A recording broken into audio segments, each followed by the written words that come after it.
L'expédition vers les étoiles au début du XXe siècle, la conquête de l'espace n'était encore qu'un rêve lointain pour les scientifiques et les ingénieurs.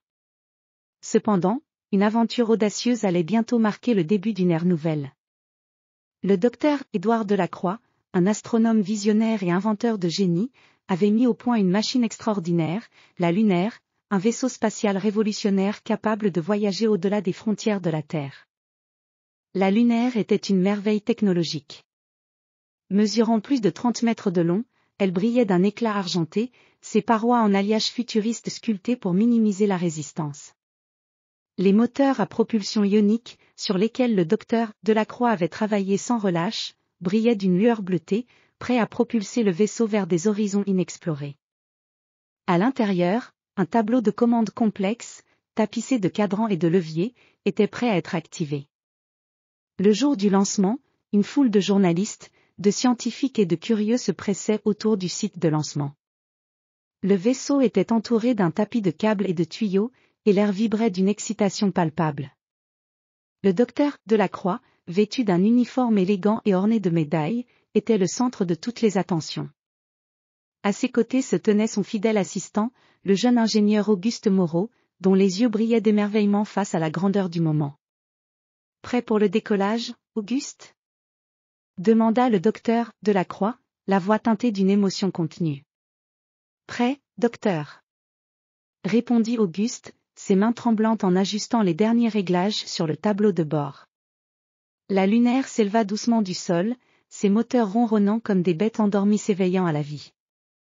Les spectateurs observaient, fascinés, alors que le vaisseau traversait les couches de l'atmosphère terrestre, laissant derrière lui un sillage de vapeurs brillantes.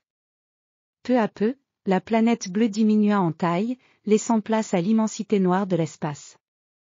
L'équipage, bien que séduit par la vue magnifique de la Terre en orbite, se concentra sur leur mission, explorer une planète récemment découverte, désignée par les astronomes comme Elysia, située à la limite du système solaire. Les premiers jours furent marqués par des ajustements techniques et des observations précises. Les étoiles scintillaient comme des diamants éparpillés sur un velours noir, et les nébuleuses colorées formaient des tableaux d'une beauté éthérée. Au bout de quelques semaines, la Lunaire arriva enfin en vue d'Elysia.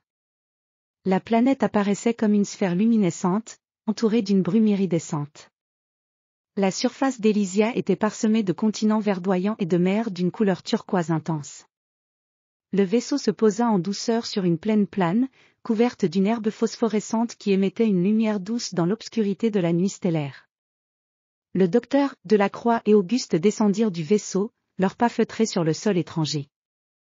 Le paysage était à couper le souffle, des montagnes majestueuses aux pics argentés se dressaient à l'horizon, et des rivières de lumière coulaient comme des rubans à travers les vallées.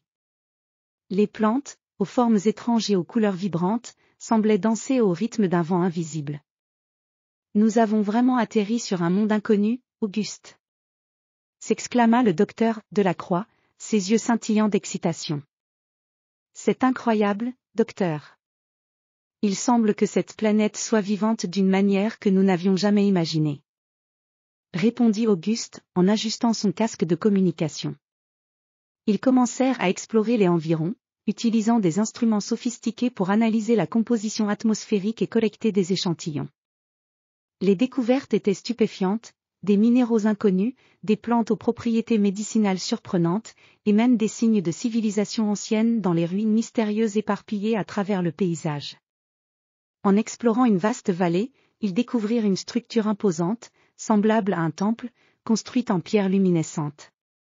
Les murs étaient couverts de glyphes et d'inscriptions dont la signification restait obscure. Le docteur Delacroix et Auguste passèrent des heures à déchiffrer ces signes, découvrant peu à peu que cette civilisation avait atteint un niveau de connaissance technologique bien supérieur à ce que l'humanité connaissait. Mais alors qu'ils s'enfonçaient plus profondément dans les ruines, ils commencèrent à ressentir une présence étrange, une sensation d'être observés. Les ombres dansaient de manière erratique autour d'eux, et des bruits mystérieux résonnaient à travers les corridors silencieux. « Quelque chose ne va pas, Auguste. Je sens que nous ne sommes pas seuls ici, » murmura le docteur Delacroix. Soudain, une lumière éclatante envahit la vallée, et une forme lumineuse apparut devant eux. C'était un être éthéré, d'une beauté indescriptible, semblable à une étoile incarnée.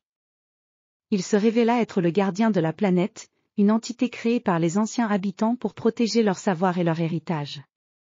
Voyageurs d'étoiles, vous êtes venus chercher ce qui est perdu, dit la voix de l'être, résonnant dans leur esprit.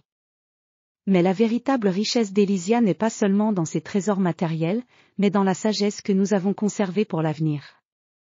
Le docteur Delacroix et Auguste comprirent que leur véritable mission était de préserver et de partager la connaissance acquise, non pas pour le gain personnel, mais pour le bien de toute l'humanité.